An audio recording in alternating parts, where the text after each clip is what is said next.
예, 계속 손을 들었기 때문에 공정하지 않다고 생각은 안 합니다. 예. 안녕하세요. 광순의 복덕방 예원수라고 합니다. 저는 간단하게만 제안을 말씀드릴 거고요. 정책은 그 효율적이어야 되고 그리고 공정해야 됩니다. 그리고 또 하나가 더해줬으면 좋겠는데 과거에 없던 새로운 정책이어야 정부의 의지대로 부동산 시장을 이끌 수 있습니다. 그런 측면에서 어떤 정책을 논의할 때 이게 과거에 없던 건가를 계속 고민해야 됩니다. 그런 차원에서 제가 4가지 정도를 제안 드리고 싶습니다. 첫 번째는 대출 구조 조정을 해야 됩니다. 지금 대출 규제가 이루어지면 전부 다 신규 대출자에 대해서만 규제하거든요. 예를 들어서 LTV, DTI, DSR 모두 답니다. 그런데 기 대출자에 대해서도 똑같이 적용돼야 됩니다. 그게 공정한 거죠. 왜 무주택자나 아니면 청년들만 규제를 받느냐 이거죠. 기존에는 대출 많이 받아서 집 산 사람들은 집값이 엄청나게 올라 있는데 그 사람들에 대한 대출 규제는 없습니다. 그래서 그런 공정한 대출 구조조정이 이루어진다고 보고 있고요. 두 번째는 저희가 양도세 감면을 해주는데 1가구 1주택자에 대해서 생애 1회로 제한해야 됩니다. 누구는 이사를 엄청나게 다니면서 그 비과세를 계속 받고 있어요. 그런데 이거를 생애 1회로 제한함으로써 과연 합리적인 선택을 하고 내가 처음에 집을 살 때부터 나는 이 집을 오래 살 건가 이걸 고민하게 해야 됩니다. 그래서 양도세 감면을 1회로 제한하자. 생애 1회로 제한하자. 이걸 제안드립니다. 세 번째는요. 재건축 해야 됩니다. 해야 되는데 재건축 규제 완화를 하다 보니까 너도 나도 다 하면서 멸실주택이 증가하고 시장이 불안 요인이 되거든요. 그래서 저는 재건축 재개발의 총량 규제를 하자.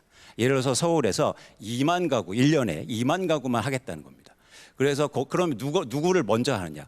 공공 분양을 많이 하거나 용적률을 더 많이 올릴수록 분양가가 낮을수록 먼저 진행하게 하는 거죠. 그래서 지금 이 상태로 하면 규제 완화하면 강남만 재건축만 될 거예요. 그러면 계속 비싼 아파트만 시장 양산되는 거죠. 그래서 실제로 재건축 재개발을 통한 공급을 시장 안정화에 기여하기 위해서는 총량 규제를 해서 더 공공성을 확보하고 그리고 분양가가 낮을수록 먼저 해주는 거예요. 인센티브도 훨씬 더 많이 주는 겁니다. 그래서 총량으로 하자. 지금 서울시장이 추진하는 것처럼 재건축 규제 완화를 이렇게 하잖아요. 그러면 우리나라 집값은 폭등할 겁니다. 왜냐하면 30만 채가 갑자기 없어질 거예요. 그래서 총량적으로 해서 순차적으로 하자. 이걸 제안드립니다. 네 번째는요. 규제 지역을 없애야 됩니다. 왜 어떤 지역은 다주택자들이 투기로 사면 대출도 해주고 세금도 깎아주는데 왜 어떤 지역은 규제 지역이라고 해서 그 지역은 안 되는 겁니까? 바로 옆 동네로. 그래서 아예 규제 지역을 없애고 전체 지역에서 예를 들어서 투기로 살 때는 똑같이 규제를 받는 거죠.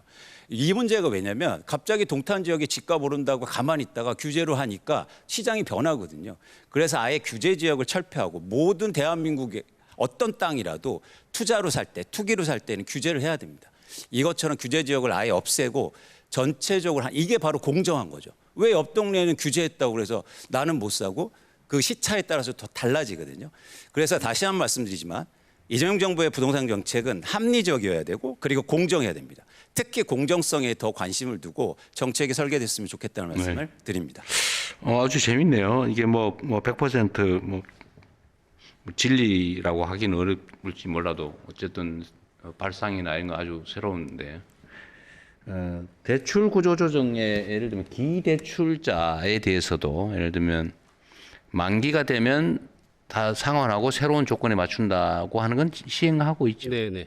그 제가 전에 SNS에 한번 얘기를 해서 똑같은 문제의식을 가지고 있었는데 그게 광범위하게 전면적으로 되고 있는지는 잘 모르겠는데 한번 정리 한번 해보시고요. 네. 맞는 말씀이신 것 같아요.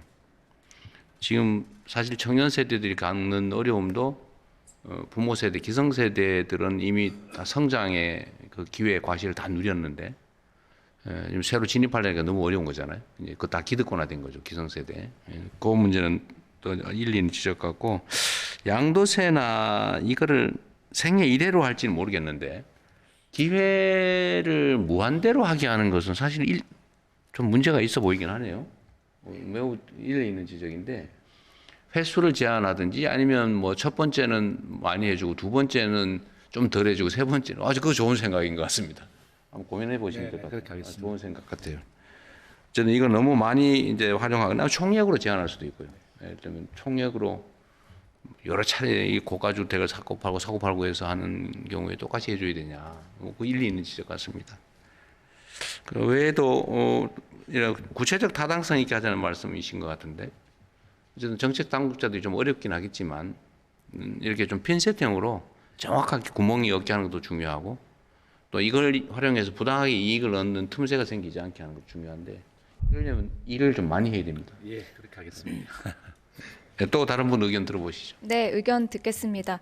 좀 뒤쪽으로 가고 싶은데 저기 맨 뒤에 여성분 계시거든요. 마이크 전해드리겠습니다. 이게 안기령 대변인이 시야가 이렇게 돼서 그 라인으로만 지정되는 경향이 좀 보이는데 아닌가요? 네. 네, 말씀하십시오. 네, 안녕하세요. 저는 일반 참여자 황정민이고요.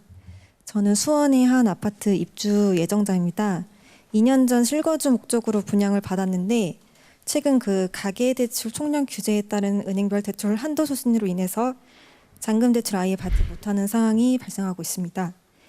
이로 인해서 올해 입주를 앞둔 많은 실거주 예정자들이 큰 어려움을 겪고 있습니다. 이런 투기 수요를 억제하려는 정책 취지는 공감합니다.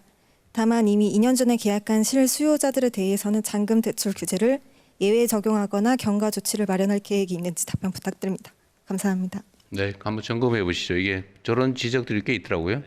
이미 확정된 건데 사후에 정책 변경을 하면 어쩌란 말이냐. 다 그거 믿고 했는데 그 지적은 일리가 있어서 하여튼 그 경계선에 걸리는 사람들 집단 부분은 이제 가계대출 총량 규제를 하다 보니까 이제 개별 은행 단위에서 은행 더 단위에서. 자체적으로 자기들이 더 쥐다 보니까 원래대로 나갈 수도 있는 부분이 있는데 그것들은 저희들이 계속 협의해서 보도록 하겠습니다. 네. 행정 지도를 할 수도 있는데 어쨌든 있는 제도에 맞춰서 계획했는데 정책이 바뀌었다고 해서 이렇게 만들면 사실 황당무계한 일이 벌어질 수 있죠. 이거는 사실은 좀 문제인 것 같습니다. 그거는 그게 얼마나 많은지 모르겠는데 어쨌든 요 경계를 그을 때 그 상처 입는 사람들이 최소화될 수 있게 좀 할 필요는 있을 것 같아요.